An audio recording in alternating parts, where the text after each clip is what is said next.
আসসালামু আলাইকুম ওয়া রাহমাতুল্লাহি ওয়া বারাকাতু। ফেরেশতা এসে টাকা দিবে। সূরা ফাতিহা এভাবে পড়ুন, টাকা রাখার জায়গা হবে না। আপনারা শুধুমাত্র ওযু করে একটি নিয়ম রয়েছে, সেই নিয়মে সূরা ফাতিহা মনে মনে পড়বেন। তো পড়ার পর দেখবেন আপনাদের সামনে একটি ফেরেশতা আসবে এবং সেই ফেরেশতা অনেক বেশি টাকা নিয়ে আসবে। আপনাদের সামনে যখন ফেরেশতা আসবে আপনারা নিজেরাই আশ্চর্য হয়ে যাবেন যে তারা আপনাদের এত বেশি টাকা দিয়ে যাচ্ছে। তো আপনারা যারা টাকার সমস্যাতে আছেন বা আপনাদের যাদের ঋণ রয়েছে বা আপনাদের যাদের খুব বেশি টাকার প্রয়োজন, তারা অবশ্যই সূরা ফাতিহা এই যে নিয়মটি বলে দিব এই ভিডিওটির মাধ্যমে এই নিয়মে পড়বেন। পড়া মাত্রই দেখবেন আপনাদের সামনে ফেরেশতা টাকা নিয়ে আসবে। তো এবং আপনারা যারা এই আমলটি করতে চাচ্ছেন, হয়তো বা আপনাদের অনেকেরই টাকার সমস্যা রয়েছে, আমি গ্যারান্টি দিচ্ছি এই ভিডিওটি আপনারা সম্পূর্ণ দেখবেন, তাহলে আশা করি আপনাদের এই আমলটি করার পর আর কখনো টাকার সমস্যা হবে না। কারণ এত বেশি টাকা নিয়ে আসবে যে আপনারা নিজেরাই হতভম্ব হয়ে যাবেন যে আপনারা এত টাকা ফুরিয়েই শেষ করতে পারবেন না, টাকা রাখারই জায়গা হবে না, এত বেশি টাকা আসবে। তো এই যে শক্তিশালী আমলটি রয়েছে, এই আমলটি আপনারা যারা করবেন অবশ্যই আমার কথাগুলো মনোযোগ দিয়ে শুনবেন আর এই ভিডিওটির একটি সেকেন্ডও মিস করবেন না। তো আপনাদেরকে এখন নিয়মগুলো বলে দিচ্ছি যে আপনারা সূরা ফাতিহা কিভাবে পড়বেন। তো তার আগে আপনাদেরকে একটি ছোট্ট রিকোয়েস্ট করছি, সেটা হচ্ছে এই ভিডিওতে যারা লাইক দেননি লাইক দিবেন এবং এইরকম আরও নতুন আমলের ভিডিও পেতে অবশ্যই চ্যানেলটি সাবস্ক্রাইব করে পাশে থাকা অল নোটিফিকেশন অন করে রাখবেন। আর আগে থেকে আপনারা এই ভিডিওতে যারা লাইক দিয়ে রেখেছেন এবং চ্যানেলটি যারা সাবস্ক্রাইব করে রেখেছেন, আপনাদের জন্য অনেক বেশি ভালোবাসা রইল। তো আমি আর কথা না বাড়িয়ে আপনাদেরকে এখন এই আমলটির নিয়ম বলে দিই যে আপনারা এই আমলটি কিভাবে করবেন। প্রথমত আপনাদেরকে এই আমল করার জন্য যা করতে হবে সেটা হচ্ছে এই ভিডিওটি না টেনে সম্পূর্ণ দেখতে হবে এবং আমার কথাগুলো মনোযোগ দিয়ে শুনে তারপর আমলটির নিয়ম বুঝতে হবে। তো বোঝার পর তারপর আপনাদের যাদের সূরা ফাতিহা মুখস্থ রয়েছে তাহলে তো ভালো, তাহলে আপনারা এই আমলটি যখন তখন করতে পারবেন। এবং আপনাদের যাদের মুখস্থ নেই, একটু কষ্ট করে হলেও আপনাদের সূরা ফাতিহাটি মুখস্থ করতে হবে। সূরা ফাতিহা খুবই সহজ এবং ছোট সূরা। তো আপনাদের বেশি সুবিধার জন্য সূরা ফাতিহাটি মুখস্থ করার জন্য এখন এই ভিডিওটির স্ক্রিনে শুধুমাত্র বাংলা লেখা উচ্চারণ সূরা ফাতিহাটির দিয়ে দিচ্ছি। এই যে আপনারা দেখতে পাচ্ছেন, এখান থেকে দেখে আপনারা সকলেই সূরা ফাতিহাটি মুখস্থ করতে পারবেন খুব সহজেই, একদম স্পষ্টভাবে বাংলা লেখা দেওয়া রয়েছে। আর এই আমলটি আপনারা মহিলা পুরুষ হিন্দু মুসলিম সকলেই করতে পারবেন, ছোট বড় সকলেই। শুধুমাত্র আমি যে নিয়মটি বলবো সেই নিয়মটি আপনাদের মানতে হবে। তো আপনারা সূরা ফাতিহা যে পড়বেন, তো সূরা ফাতিহা আপনাদের কিভাবে পড়তে হবে এটা আপনাদের জানা খুবই জরুরি। কারণ আপনারা যদি এটা না জেনে আপনাদের মতো করে সূরা ফাতিহা পড়েন বা আপনারা ভুল করে অন্য নিয়মে পড়েন তাহলে কিন্তু হবে না। সূরা ফাতিহা তো জোরে জোরে তেলাওয়াত করে বা উচ্চস্বরে তেলাওয়াত করে বা মনে মনে তেলাওয়াত করেও পড়া যায়, কিন্তু এই আমলটি করার জন্য আপনারা আপনাদের মতো করে যদি পড়েন তাহলে হবে না। এই কথা আমি বারবার বলছি, কারণ এটা হচ্ছে আমলটির নিয়ম। আপনারা যদি আমলটির নিয়মের বাহিরে অন্য কোনো নিয়ম মেনে এই আমল করেন তাহলে কিন্তু বিন্দু মাত্র এই আমল করে কোনো রেজাল্ট আসবে না। তাই আমার কথাগুলো মনোযোগ দিয়ে শুনুন। প্রথমত এই যে সূরা ফাতিহাটি রয়েছে আপনারা তো স্ক্রিনে দেখতেই পাচ্ছেন, এই সূরা ফাতিহাটি আপনাদের সঠিকভাবে কিন্তু মুখস্থ করতে হবে। যারা ভুলভাবে উচ্চারণ করেন বা যারা দেখা যায় যে এই আমলটি করার সময় হয়তো সূরা ফাতিহা ভালোভাবে পড়তে পারবেন না, তাদেরকে আমি বলছি ভালোভাবে আপনারা চর্চা করে তারপর আপনারা এই আমলটি করবেন। কারণ এই আমলটি করার সময় আপনাদের সঠিকভাবে শুদ্ধভাবে সূরা ফাতিহা পড়তে হবে যেন কোনোভাবে ভুল না হয়। তো এটা গেল।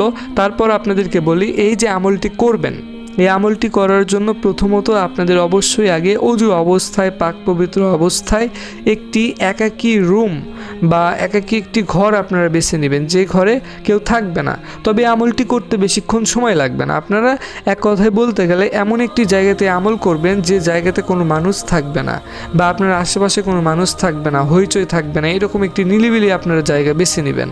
সেটা হতে পারে আপনার বাসাতে, হতে পারে মসজিদে, হতে পারে যে কোনো জায়গাতে, কিন্তু যে জায়গাতে জায়গায় আপনারা এই আমল করবেন সেই জায়গাতে অবশ্যই একটি বিষয় আপনাদের খেয়াল রাখতে হবে, সেটা হলো যখন আপনারা এই আমলটি করবেন সেই সময় যেন আপনাকে কেউ না দেখে বা আপনার সঙ্গে যেন কেউ কোনো কথা না বলে, এই বিষয়টি আপনাদের খেয়াল রাখতে হবে।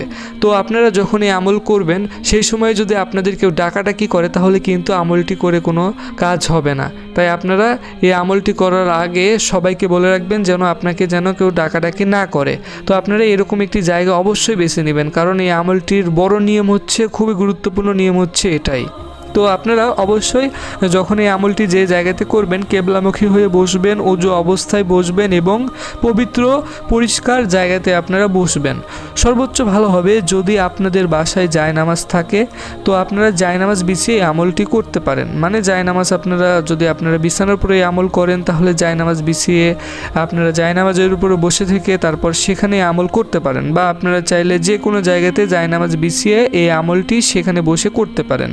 তো সেটা আপনাদের ব্যাপার। যদি না থাকে জায়নামাজ সেক্ষেত্রে কোনো সমস্যা নেই, আপনারা সেই জায়গাতে এই আমল করলেও হবে, তবে পরিষ্কার জায়গা হতে হবে, এটা আপনাদের খেয়াল রাখতে হবে। আর আপনারা যখন প্রথমে বসবেন, বসার পরে একটি নিয়ম রয়েছে, সেই নিয়মে আপনাদের সূরা ফাতিহা পড়তে হবে। তো সূরা ফাতিহা আপনাদের এই আমলটি করার জন্য মোট কয়েকবার পড়তে হবে। তো আপনারা যতবারই পড়বেন মনে রাখবেন সূরা ফাতিহা যখনই পড়তে হবে আপনাদের কিন্তু মনে মনে পড়তে হবে। এই আমলটির নিয়ম হচ্ছে যতবারই আপনাদের সূরা ফাতিহা পড়তে হবে ঠিক ততবারই মনে মনে পড়তে হবে, এবং সূরা ফাতিহা পড়ার আগে আপনাদের বিসমিল্লাহির রহমানির রহিম পড়তে হবে। আর এই আমলটি করার জন্য আপনাদের একটি ছোট্ট দোয়া রয়েছে, যে দোয়াটি আপনাদের পড়তে হবে। আশা করি আপনারা সেই দোয়াটি সকলেই জানেন এবং আপনাদের অনেকেরই হয়তো দোয়াটি মুখস্থ রয়েছে বা অনেকেরই হয়তো জানা নেই, তবে ম্যাক্সিমাম মানুষের এই দোয়াটি জানা থাকা হয়তো রয়েছে। তো আপনাদেরকে এখন সেই দোয়াটি প্রথমত আপনাদের এই আমলটি করার জন্য যে দোয়াটি পড়তে হবে সেই দোয়াটি জানিয়ে দিচ্ছি। এই দোয়াটি কিন্তু এই আমলটির জন্য খুবই গুরুত্বপূর্ণ। দোয়াটি হচ্ছে সুবহানাল্লাহি ওয়া বিহামদিহি। আমি আবারও বলছি সুবহানাল্লাহি ওয়া বিহামদিহি। তো আপনারা এই দোয়াটি পড়বেন, আপনারা এই দোয়াটি এইভাবে পড়বেন সুবহানাল্লাহি ওয়া বিহামদিহি, সুবহানাল্লাহি ওয়া বিহামদিহি। এইভাবে আপনারা এই দোয়াটি পড়বেন সম্পূর্ণ মাত্র 120 বার। ঠিক 120 বার পড়বেন, 120 বারের বেশিও পড়বেন না এবং কমও পড়বেন না, ঠিক ততবারই পড়বেন যতবার আপনাদের পড়ার নিয়মটি বললাম। তো যখন পড়া হয়ে যাবে তারপর আপনারা মাত্র একবার আউযু বিল্লাহি মিনাশ শাইতানির রাজিম এই দোয়া পড়বেন এবং তারপর আপনারা সূরা ফাতিহাটি পড়বেন। আর সূরা ফাতিহা পড়ার আগে আপনাদের অবশ্যই বিসমিল্লাহির রহমানির রহিম পড়তে হবে, এটা তো আশা করি আপনারা বুঝতে পেরেছেন।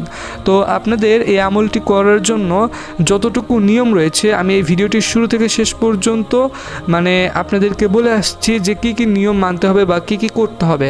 আশা করি আপনারা বুঝতে পেরেছেন। তো এই ভিডিওটি যারা টেনে টেনে দেখেছেন তারা তো কখনোই এই আমলটির নিয়ম বুঝতে পারবেন না, তাই সম্পূর্ণ ভিডিওটি আপনারা আশা করি দেখছেন, তাহলে আপনারা এই আমলটি করে রেজাল্ট পাবেন। আর যারা সম্পূর্ণ ভিডিওটি দেখবেন না তাদের কাছে অনুরোধ রইল আবার আপনারা দরকার হলে সম্পূর্ণ ভিডিওটি দেখবেন, তাছাড়া কিন্তু কোনো কাজ হবে না। তো আপনাদের সূরা ফাতিহা পড়তে হবে মনে মনে বিসমিল্লাহির রহমানির রহিম সহকারে সম্পূর্ণ 320 বার। 320 বার পড়া হয়ে গেলে তারপরে এই আমলটি করা শেষ। এটাই ছিল আমলটির নিয়ম। আর আপনারা অবশ্যই ভিডিওটির কমেন্টে সকলে মাত্র 3 বার আমিন লিখবেন, আপনারা চাইলে 3 বারের বেশিও আমিন লিখতে পারেন। তো আপনারা এইভাবে আমলটি করবেন। সবাই ভালো থাকবেন, আল্লাহ হাফেজ।